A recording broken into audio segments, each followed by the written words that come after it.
Време е всички да го чуят. Не само дамите.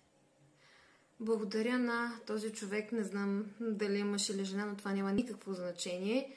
Отлагането буквално е... говорих за него в предходно видео за 5 токсични навика, които никога повече не трябва да поддържаш, така че може да го изгледаш, ако си го пропуснал, защото живеем синдрома на отложения живот. Къде е това щастие, къде е този успех, къде са тези пълноценни отношения? Няма ги, защото ние не работим за тях. Много добре знаеш какво е необходимо да направиш, за да спреш да си мързелив, да отлагаш. Какво е това? Действието!